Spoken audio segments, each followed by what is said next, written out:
Alright, hi friends. Welcome once again in our third live webinar in our series for the month of August. And I thank you guys for coming back again this week um, for this live webinar. Thank you so much, and I really appreciate it. Um, Okay, in the past webinars, I've talked about the CV templates. I've talked about the motivation letter templates for the scholarship, and this week, today, right now, we're going to be talking about another document that is required for the scholarship application, which is a proof of work and leadership experience form. And we're going to observe this webinar is just to observe how the templates have evolved since 2016. um, has there been any changes? What are those things you should expect in the next proof of work and leadership experience form? And we're going to address that in this video.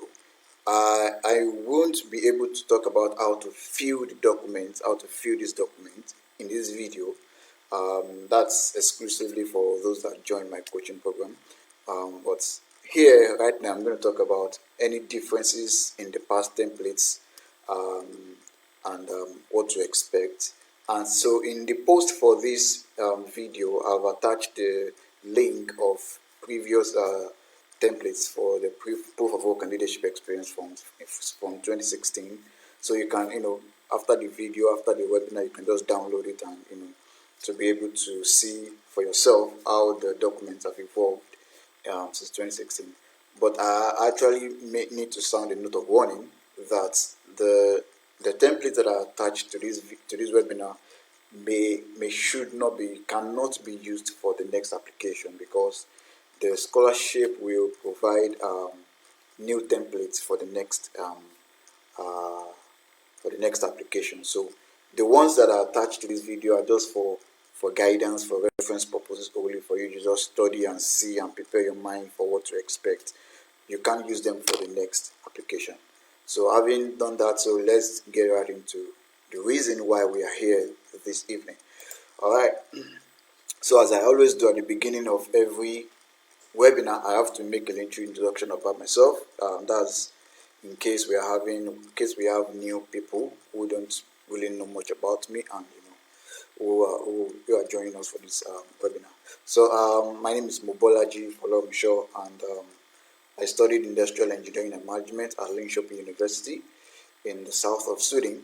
I was admitted in 2017, and I finished in June 2019. I got the Swedish Institute Studies Scholarship. In 2017, it was still known as the Swedish Institute Studies Scholarship. But right now, since last year, they changed the name to the Swedish Institute Scholarships for Global Professionals. It's still the same scholarship. They just changed the name, actually, to reflect the focus, what the scholarship is really about. So they changed the name. Okay, so I'm recording this live from my room here in Sweden, in Linköping. So I'm staying in Sweden at the moment. So as I said, so why are they asking for proof of work and leadership experience? I mean, it's quite strange actually, because when you compare this scholarship, the Swedish Institute scholarship, with other scholarships, asking for the proof of work and leadership experience. I mean, most scholarships don't really ask for that. So why is the Swedish Institute asking for the proof of work and leadership experience? Now, the fact is, now we have to go to the website of the scholarship. As I always say, you should be, visiting these websites regularly for any kind of updates, and maybe updates about the upcoming application period. So you need to be visiting this website, the SI scholarship page. All right.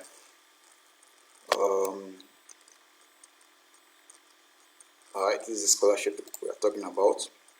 the Swedish Institute study, the Swedish Institute scholarships,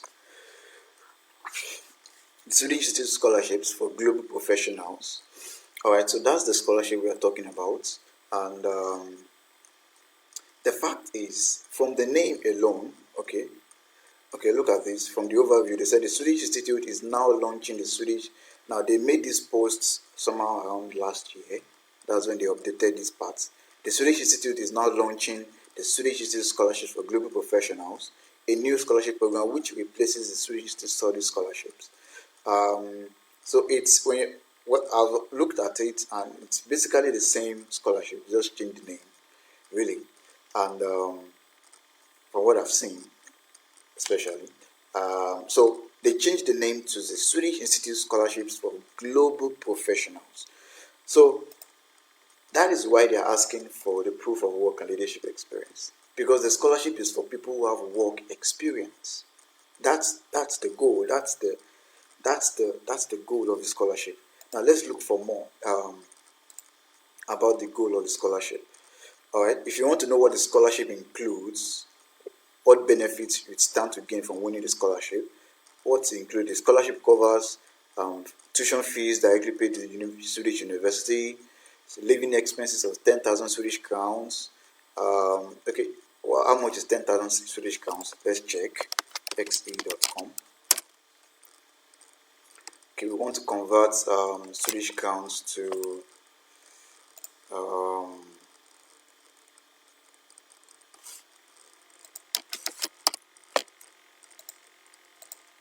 to the US dollar. Alright, so let's say they said 10,000. This is how much you get per month, 10,000 Swedish crowns per month. And how much is that in the US dollar at the moment? That's a little above $1,000 every month as a student. I mean, that's actually more than you need as a student. You even have enough left, to save or to send to your loved ones at home. So it's more than enough, 10,000 Swedish crowns. And then you also get a travel grant of 15,000 Swedish crowns, as travel grants from your country to Sweden.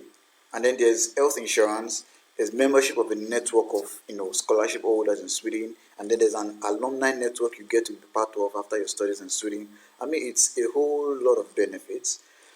And so let's go to who we are looking for.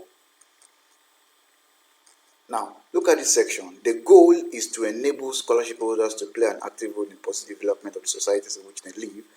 Ideal candidates are ambitious young professionals with academic qualifications, demonstrated work and leadership experience. Can you see that? Demonstrated work and leadership experience. So how do you demonstrate your work and leadership experience? So that's why they're asking for the proof of work and leadership experience. Forms. And they come from forms.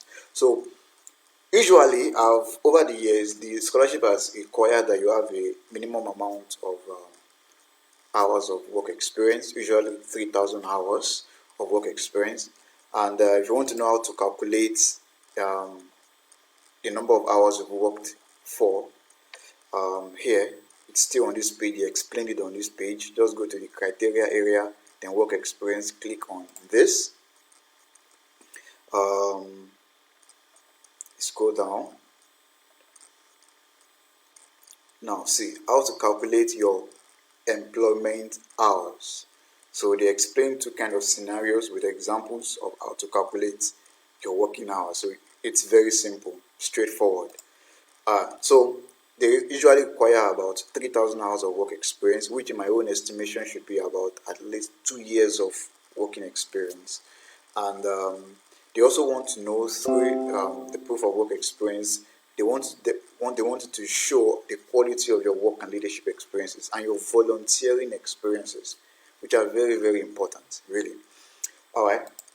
So how has these documents, how have they evolved since 2016? Has there been any major changes?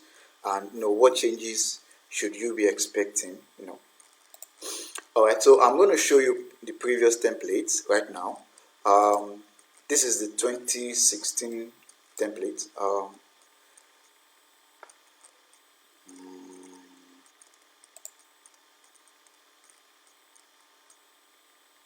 Yeah, this is the 2016 template of the scholarship. That's how you have the Swedish Institute scholarships. That was enclosure to the application for Swedish Institute. This was when it was known as the Swedish Institute Study Scholarships. Academic year 2016-2017. All right, and this is the next one.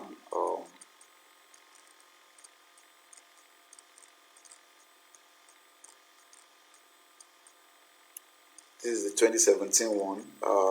Academic year 2017-2018. This was the template that I used when I applied for the scholarship. Okay, let's go to the next one.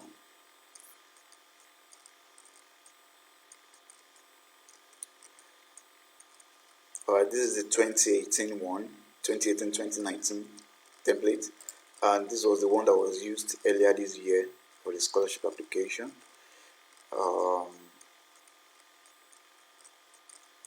It's the 2019-2020. This was one that was used earlier this year. The next one, which will be released maybe at the end of the year or in January, will be for 2020-2021. So, alright. Now let's go into this document. You will see that at the beginning of the document there are some instructions for you to follow, which are very, very important. I mean, if you look at all the templates, you will see there are instructions at the beginning about how to fill the templates. Now, if you get the template for the next application, you should go through the instructions, study the instructions, and make sure you understand them thoroughly. Make sure you are not assuming that this is what they mean. Make sure you understand that this is exactly what they want. This is what they mean. Don't just assume. Read through the instructions, understand the instructions. It's very important because there's a way they want you to present these documents. There's a way they want these documents to be filled. Really. You see, all of them have instructions at the beginning. So I expect that there will be instructions also at the beginning of the next template that will be provided. There will be instructions at the beginning. I expect that. All right. So let's get right into the documents really. Now, if you look at the document, you see there's information. There's a section for you to fill in your basic details, and then some spaces for you to fill in about your work experiences. For example, the name of the company you worked at, the title position that you held during that employment, time of employment, in terms of where were you, what was the period of your employment at that organization? Maybe you worked there from August 2nd, 2012 till August 3, 2019, or till present, if you're still working there. And then hours worked in total. So they asked for the number of hours. Put in the number of hours: 2,000 hours, 3,000 hours, 4,000 hours, 5,000 hours. Then the full name of the reference person. Now, the proof of work and leadership experience forms must be signed and stamped by each company you mention in the documents. Must be signed and stamped by someone someone you worked with as a reference person. It's very important. So they say full name of the reference person at the company that knows about your work experience there, title title or the position of the person, the email address of the person, and the telephone number of the person, signature of the person. I mean, it's actually the same information they're asking for. So you can fill in as many work experiences as possible, but there's a limit. The number of limits that they placed on number of work experiences you can place will be in the instruction page. So watch out. All right. So, and then the second part of the document is the leadership experience. The first part is the work experience form. Remember, we are still looking at the 2016 edition of the template. The first part is the work experience part, and the second part is the leadership experience. Should you have any specific leadership experience that you wish SI to know about, please ask former supervisors or managers to fill out the section below. So it's still the same information they're requesting for, but this time it's about your leadership experience, where you talk about um, let me see. Um, Now the difference here is that they ask for leadership specific tasks. This is where you talk about what tasks you were involved in during the leadership experience in that company. So it's still the same set of information they're asking about: the organization, university, or enterprise of the reference person, the email address of the reference person. So it's still the same sort of information, really. So you don't have to fill in stories and stories about your work experiences here. They just want to know that you have this work experience here, you have this leadership experience here, and then it is signed, the document is signed and stamped by someone at the company you worked with to authenticate that yes, this person really worked here as dash and dash and dash from this period to this period. That's the essence. Now let's go to the 2017 copy. Of course, as I said, there are instructions at the beginning of the documents. This was the template I used when I applied, and as we saw in the 2016 edition, the document is divided into two parts: the work experience form and the leadership experience form. All right, so at the beginning they ask for your basic details: name, first name, last name, date of birth, citizenship, and everything, and then they go into what your about your work experience at the company: the full name of the company, the full name of the applicant, that's you, the title you held during the employment, the time period of employment. You can see they provided the date format. Make sure you follow the date format. Don't add dots, don't add dash where they didn't put dash, don't add slash where there's no slash, or there's no dash, or there's no stroke. Don't add anything. Just use the format exactly as it's required. And then there is number of hours worked in total, the full name of the referee, that's the person at the company that knows about your work experience there, the title or position of the referee, the work specific tasks. So they are asking about, describe the nature of the work experience you had at this company. And then there's a limit on the number of characters, 150 characters. Note that it's the maximum of 150 characters, not 150 words. It's different. That means every letter, every dot, every comma, every dash matters. So there's a limit on how much you can write here. So it's important to just summarize the main points of your work experiences, the main tasks you were involved in. If you want to know how to fill in the tasks, what to say about the tasks, and everything, you should join my coaching program. And then they ask for the email address of the reference person, and then the telephone number of the reference person with the country code. They ask for the signature of the person, the date, and the place. Yeah, so it's still the same format. You can see they provided like 2 or 3 sections for that work experience, where you can fill in 2-3 work experiences. And then you go to the next section, the leadership experience form, which is basically not different from what they asked here in the work experience form part.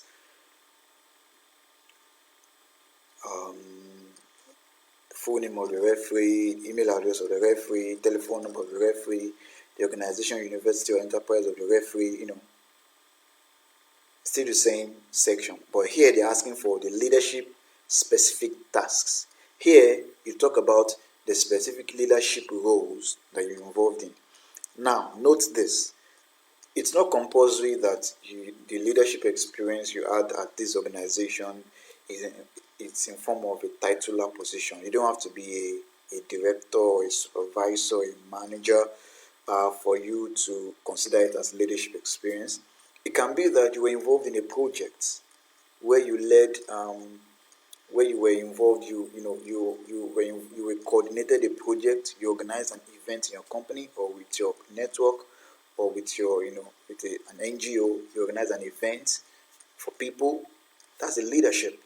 Because leadership, the Swedish system is not all about the titular position of the leadership. They are not all about that. Whether it's in form of a title or not, what they want to know is you were responsible for some people, you were responsible for a project, you were responsible for organizing people around an idea, around a project, and you were able to execute this project by you were able to influence people to work on a project. Simple as that. It doesn't have to be from a title or a position, really. I hope you understand that. So that's how was designed. And then we go to the 2018 one. As you can see, it's the same format. There's instructions at the beginning of the document, and so we go through. And then you can see that it's also divided in two parts: the work experience form part and the leadership experience form part. Now, can you notice anything as we've been looking at these documents since 2016, 2017, 2018? Now, what you can notice is that, or what I've noticed in the progression of the documents from 2016, 2017, 2018 is it's still the same format, but they are providing more instructions, more detailed instructions to guide you on what they want you to fill in. Because from 2016, the 2016 edition, they didn't talk about, they didn't ask for work specific tasks.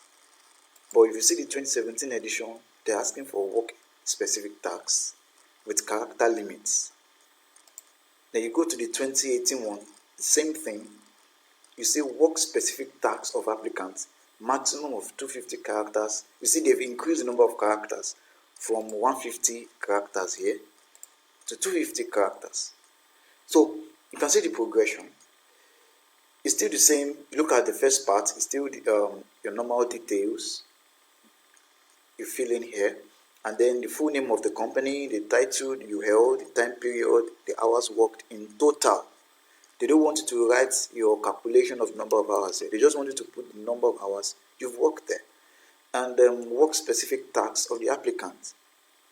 Make sure you mention the main tasks you were involved in in that position, and then the email address of the referee. You can see they provided another detail about the email address. They said preferably work email. If you go through the previous editions, there was nothing like that. They just said email address of referee. Email address of referee. But in the 2018 one, they said they prefer the work email of the referee because it's more authentic. When they mean work email, they mean like if the company is Master Course Limited, they prefer the work email of the referee, the email address that the referee uses at the company. Something like bolaji@mastercourse.com, not bolaji@gmail.com. Well, they said preferably work email. So that means, what if the referee doesn't have an official email address? It's possible. There was one of my referees that didn't have an official email address. Then you put in the Gmail or the Yahoo Mail or any of those free emails. But if the person has a work email, that's what you should use. But if you don't have any work email, then you can ask them to fill in their Gmail or Yahoo Mail or other email addresses. So it's very important. You can see that as the years progressed, they were providing more details about what they want. They were getting more detailed about what they want from you in these work and leadership experience forms. All right, so then they asked for a telephone number of the referee with country code, and then the signature and referee and date and place of the referee, and then they provided another box for the stamp. another box for the stamp. In the previous editions, there was no box for the stamp, but here we provided a section for there to be a stamp. It's compulsory. Stamps are compulsory. All right. So then we move to the leadership experience from parts. It's still the same thing. It's not different. You can see in the work now. Look at this. Note this. In the leadership experience form parts of this document, you will see that in the leadership specific tasks,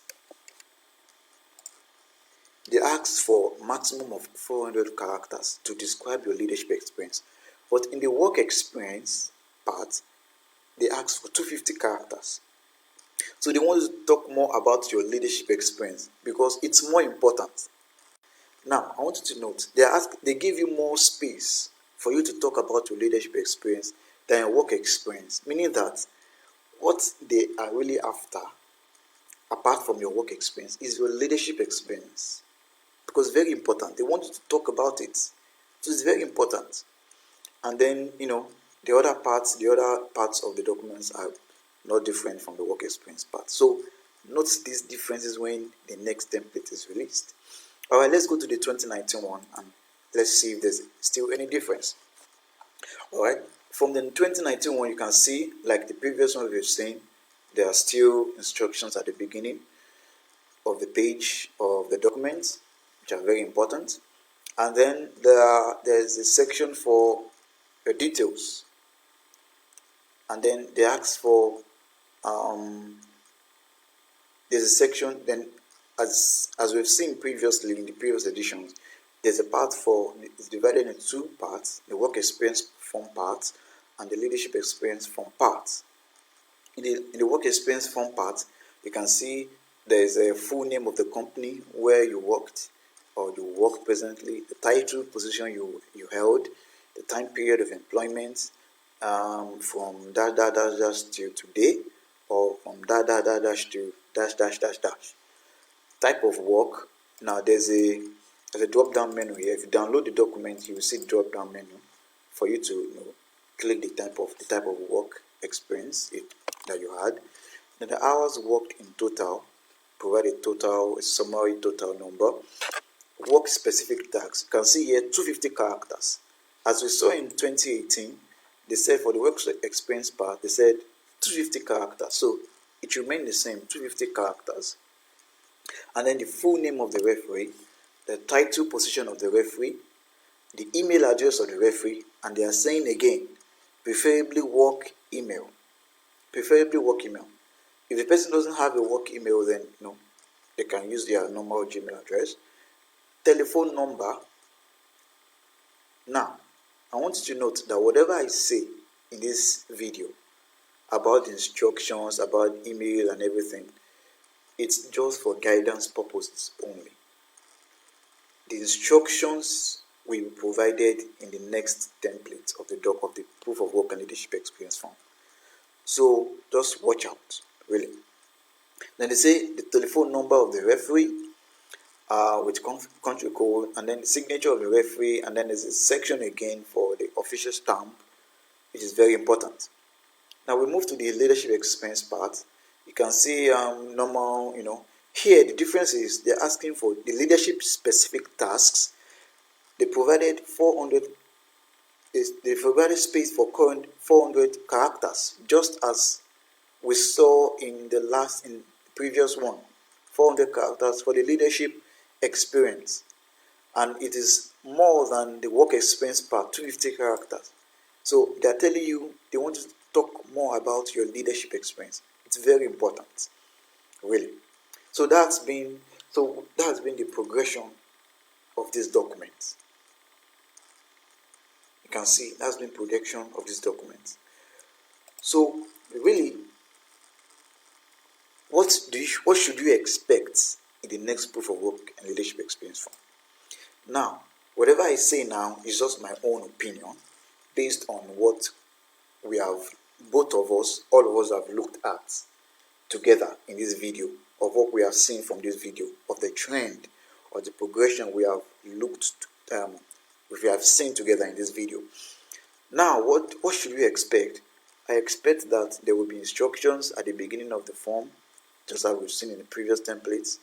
Instructions, very important instructions for you to follow, for you to read, study, and understand what they want.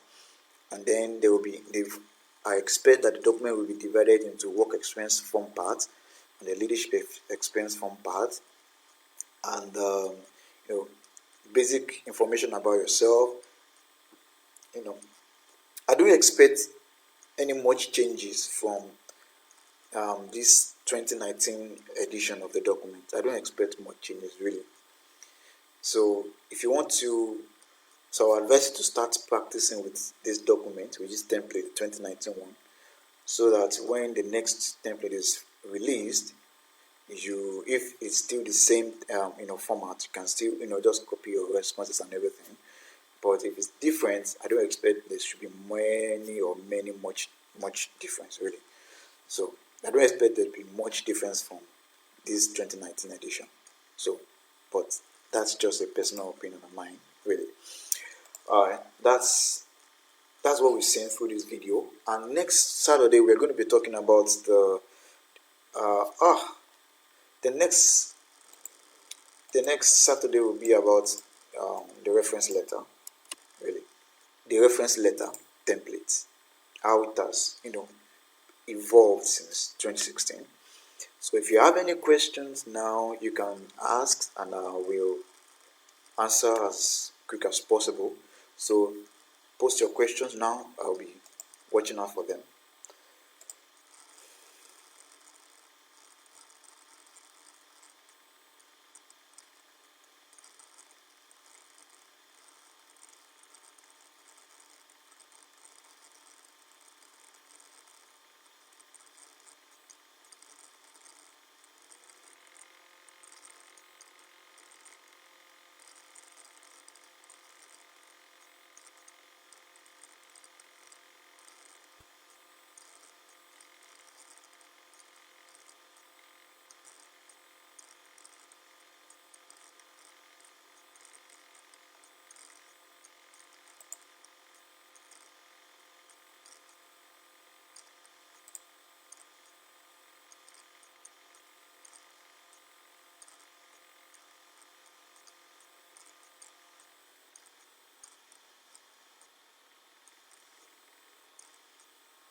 Do you have any question? I'm waiting for your questions, really.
On total hours worked, is one supposed to write just total figures or show how they came to that?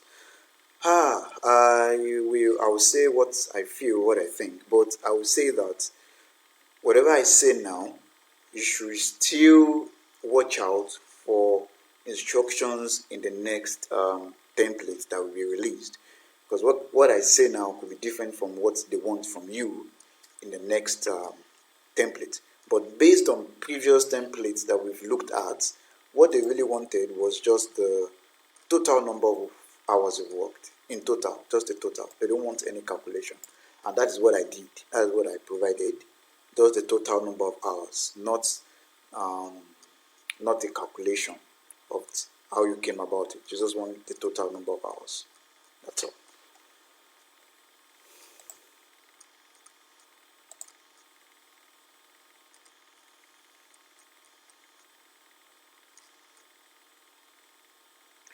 Okay, if you want to schedule a one-on-one meeting with me, I have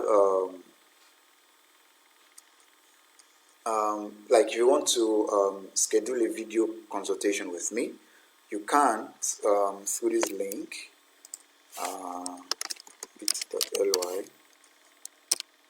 I'm putting it in the comment section. Let's talk on phone. So that's the so a 15 minutes free video consultation with me on Facebook, one-on-one. So if you want to talk with me about your profile, about whether you want to apply or any other personal question you want to have, you can click on that link to book, to schedule a one-on-one meeting with me. And it's only going to be holding just in August alone. Free consultation with me just in August. Deadline is August 31. Really. Alright, I have another question. I still find it hard to present hours worked in two different positions at the same organization.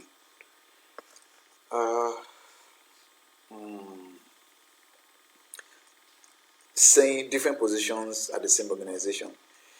Let me see. Let's see how we can work this out.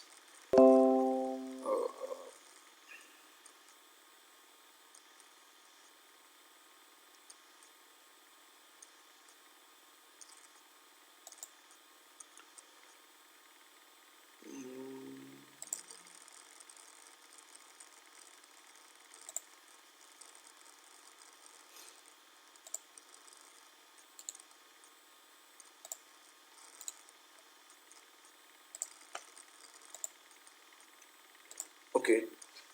So someone asked how to present the number of hours you worked at two different positions. Let's say you worked as an intern for 1,000 hours, and then maybe you were promoted to an associate, and then you worked in that associate position for 2,000 hours. How do you present this on the leadership on the work experience form? No, it's, as I will say again, it's based on the previous templates. It's just for you to go to the template, print this one full page, print this page, or let me say just fill in this part. Let me download this and try to fill. It's a PDF. But the fact is, just fill in who you worked as an intern, the name of the organization, master course, you worked at master course, your position was an intern, the period of your employment was from this to this, and type of work was work experience, hours worked was 1,000 hours, then you fill in that position, then you make a copy of this document again, like you make another copy on your computer of this document again, then you fill in the second part of your work experience, which is associate for 2,000 hours. Fill in the same details, associate dash, you work for 2,000 hours in that position. I mean, it's quite straightforward like that, really. Just create multiple documents, multiple copies of this document on your computer and fill in as many work experiences as they want, as they require from you, really. Print and give your referees to fill, to sign and stamp, really. Straightforward. Okay, another question. Good evening. In my case, I was a teacher between 2007 to 2013 and left for further course in graphic design and now teaching graphic in the senior high school. I was assistant head teacher before leaving. Also, can I document the two as leadership experience? As I said, this webinar is not to talk about how to fill the documents, because we are not working with the most current template of the document. What I've shown you in this video are previous templates of the document. So whatever I say now may not apply in the next template that will be provided. So just watch out, and based on that, I'll still say based on previous templates, I'm going to reply to this question based on previous templates. It says, can I document them as two leadership experiences? Yes, you can. Based on the previous templates, they say you can provide two leadership experiences. So you can talk about two leadership experiences, different experiences, really.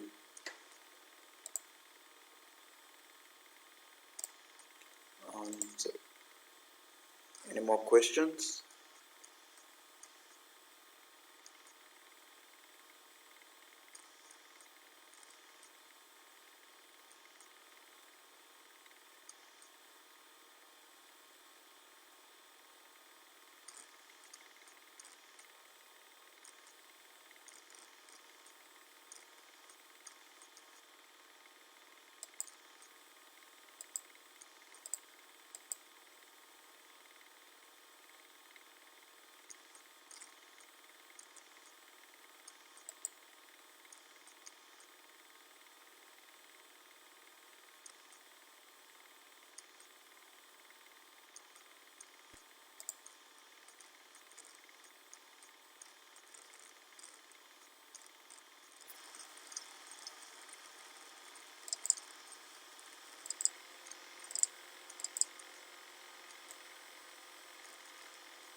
All right, we have another question. It says, hi, and about the stamp, I think they ask for official stamp.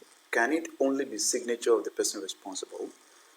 Well, from 2016 till now, they've always asked for the stamp, and it's compulsory. And I expect that they will ask for the stamp of the organization, the official stamp of the organization, in the next application. It's very compulsory. I mean, they're asking you to certify to an authorization that you really had this work experience at this particular company. And what other way to certify than the signature of someone that you worked with, who was your boss or your supervisor at the company, and this official stamp of the company. It's very compulsory. And in the previous applications, there were situations where um, um, they provided an option that what if the company doesn't have an official stamp? Then they provided an option of getting the stamp from a notary public office, the notary public. If you can't get an official stamp, then you should get a stamp from a notary public. So you see, it's very compulsory that you get a stamp, either from the company you work at or from a notary public. And there's a procedure to follow. They will talk about, they will provide the procedure in the instructions for the next application. So just watch out, really. But what I would say is stamps, official stamps, are very important.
Any more questions?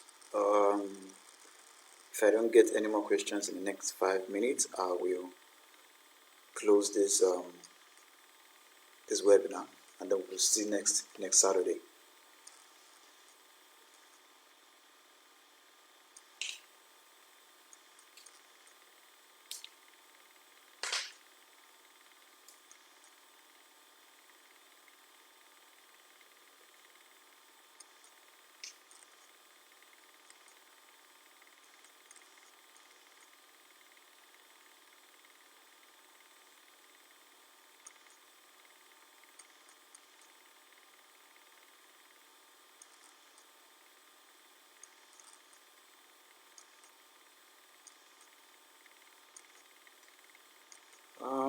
Okay, someone says, what of if the company stamp is no more? Well, as I said earlier, if the company doesn't have a stamp, then you have to get a stamp from a notary public. Based on the previous applications, there may be a new instruction in the next application, but for previous applications, if the company doesn't have a stamp, then you have to get a stamp from a notary public office. It's very important. The stamp is very important. Very, very important.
Please visit this link and go through everything there on that page.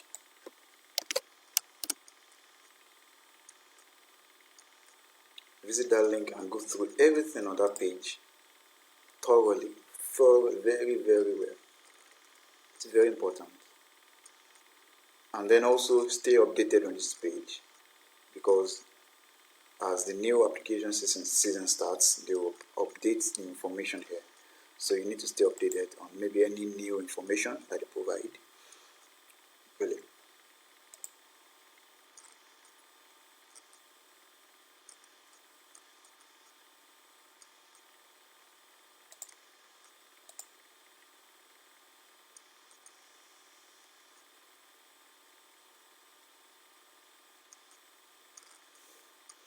As I've said, this video is just about to examine any changes to the documents in the past, in previous applications.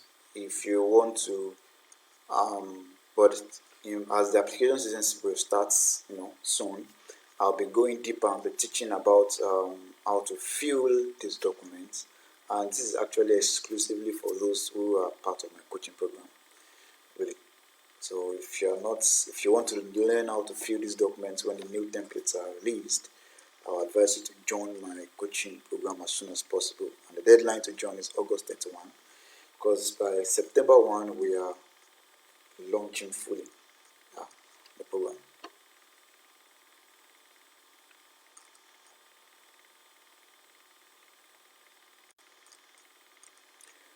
So any more questions?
Okay, there's a question. Please, is there some universities in Sweden that is easy to secure admission than others? Please throw little light. Uh, I would say it's possible that, yeah, there are some universities that are less competitive um, than the others, because it depends on how many students apply to each university, because really it depends on how much spaces the university has. Usually, universities have a defined number of spaces for every program for each year. Like maybe they have like maybe only 10 spaces slots for maybe mechanical engineering in their university. So if nine people apply for that university, and they all qualify, they all meet the requirements in terms of the documentation and everything, they all meet the requirements. I'm sure all of them will get into that program, because the university has 10 spaces and there are only nine people that applied and they're all qualified. I'm sure all of them will get in. But when you have a program that has 20 spaces, only 20 spaces, and then you have 230 people applying for that course, and out of that 230, maybe 150 are qualified. 150 qualified people for a course that only has spaces for 20 people. You can imagine how competitive that will be. So they will start, using different criteria to start sifting out, you know, prioritizing, categorizing candidates and everything. So it all depends. I think it all depends on the popularity of the university, um, and of course, number of people that applied to the university. So really, I would say that it's easier to, well, in my personal opinion, what I think, it's easier to get into the less popular universities than the more popular universities. Okay, which ones are the more popular universities? Um, I think I've talked about it before. The more popular universities, just go to Google.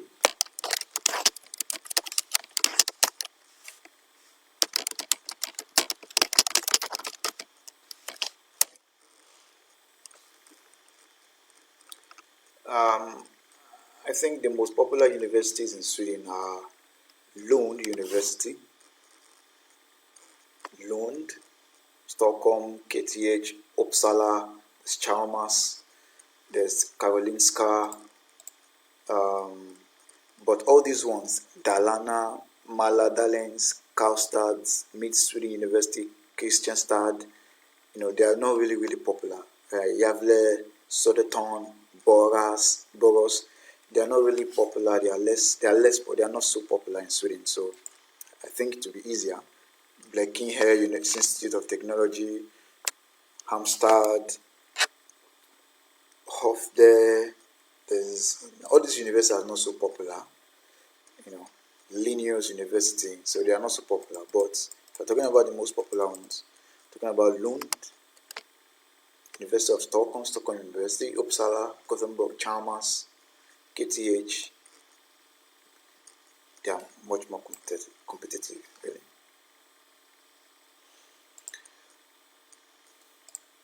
Alright, that will be the last question for this webinar. If you have any questions, you can just post in the group, and I will answer them as soon as possible. And I want to say again, thank you guys for joining me on this webinar. See you next Saturday for the webinar, the last one in this series on the reference letter templates. See you guys.